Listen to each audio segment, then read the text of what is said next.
গোলকগঞ্জত সদাব্যস্ত ৰাজপথ অভাৰলোড ডাম্পাৰৰ দৌৰাত্ম জনজীৱনৰ প্ৰতি ভাবুকি অবৈধভাৱে চহৰৰ মাজমজিয়াৰে গোলকগঞ্জ থানা এলেকাত অভাৰলোড শিল কঢ়িওৱা ডাম্পাৰৰ অটপালি বৃদ্ধি পাইছে। ডাম্পাৰৰ দৌৰাত্মই সাধাৰণ ৰাইজ তথা কণ কণ স্কুলীয়া ছাত্ৰ ছাত্ৰীৰ জীৱনৰ ওপৰতো ভাবুকিৰ সৃষ্টি হৈছে।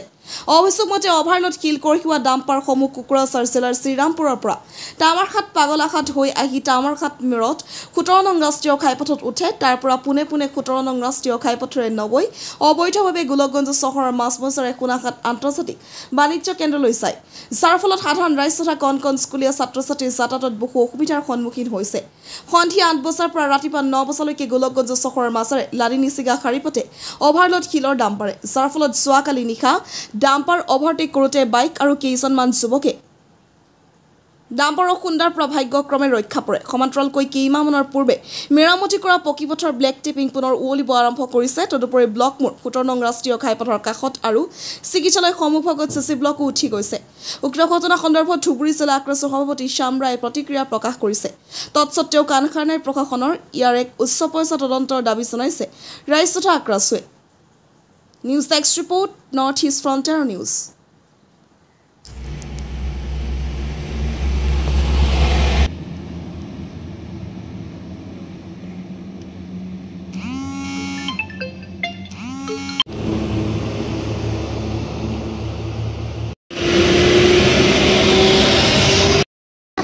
মই শ্যাম কোচ, প্ৰফেসৰ শ্যাম ৰয়, ধুবুৰী জিলা আক্ৰছৰ সভাপতি হয়। চাওক, আমাৰ গোলকগঞ্জৰ মিউনিচিপালৰ মাজমজিয়াদি যি ডাম্পাৰৰ যি দৌৰাত্ম, এই ৰাস্তাৰ যিটো পৰিবহণ ক্ষমতা আছে 10ৰ পৰা 12 টন, কিন্তু কিছুমান ব্যক্তিগত স্বাৰ্থত সিন্ডিকেটে পুলিচ প্ৰশাসনৰ লগত জড়িত হৈ পেলাই এই ৰাস্তাদি 50ৰ পৰা 60 টন শিল বা ডাম্পাৰ এই ৰাস্তাতে মাৰ্কেটত লৈ যাই আছে। এতিয়া কাৰ নেতৃত্ব হৈ আছে, কাৰ ছত্ৰছায়াত এই সিন্ডিকেট চলি আছে, এইটো লাখ টকীয়া প্ৰশ্ন নহয়।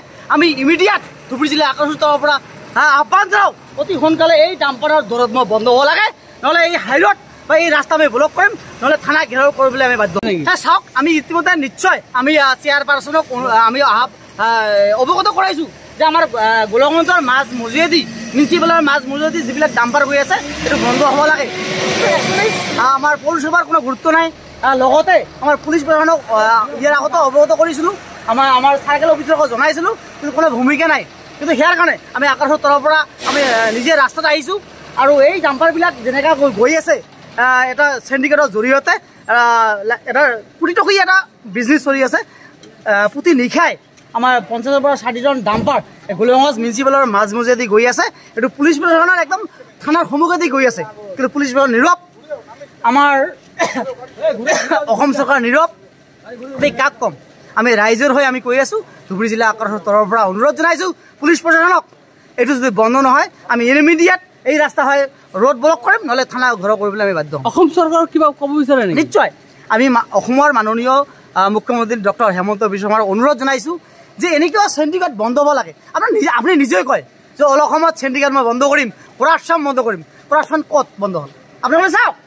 এই সিন্ডিকেট কাৰ ক্ষেত্ৰত চলে? নিশ্চয় দিছপুৰৰ সিন্ডিকেটত, দিছপুৰৰ ছাত্ৰহাট চলি আছে, থানাৰ অৱগতত চলি আছে, SP মহোদয়ৰ অৱগতত চলি আছে।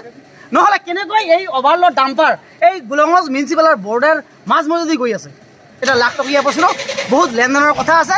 ইয়াৰ কাৰণে ধুবুৰী জিলা আক্ৰছৰ তৰফৰ পৰা আমি আহ্বান জনাইছোঁ, এইটো যদি বন্ধ নহয় ৰোড ব্লক, নহ'লে থানা ঘেৰাও কৰিবলৈ বাধ্য হ'ম। আপোনাৰ ৰখাই দিয়ে গাড়ীটো ষ্টাৰ্ট কৰিছে যাবলৈ, আপুনি কি ক'ব?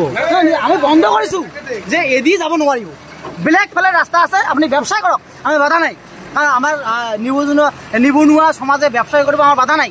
কিন্তু আমাৰ যিটো সমস্যা, এদিন আগত এই ৰাস্তাটো আমাৰ হস্পিটেল আছে, আমাৰ কলেজ আছে, আমাৰ স্কুলৰ ল'ৰা ছোৱালীবিলাক গৈ আছে, যি জমৰ যন্ত্ৰণা কেইদিন আগত ভুগিছে।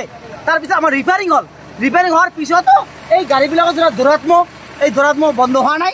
ইয়াৰ কাৰণে আমি পুলিচ প্ৰশাসন, অসম চৰকাৰক, SP মহোদয়ক অনুৰোধ জনাইছোঁ, এইটো বন্ধ হ'ব লাগে। আমাৰ চিধা কথা, নহ'লে আমি ৰোড ক্লজ কৰিম, নহ'লে থানা ঘৰ কৰিম, চিধা কথা আমাৰ।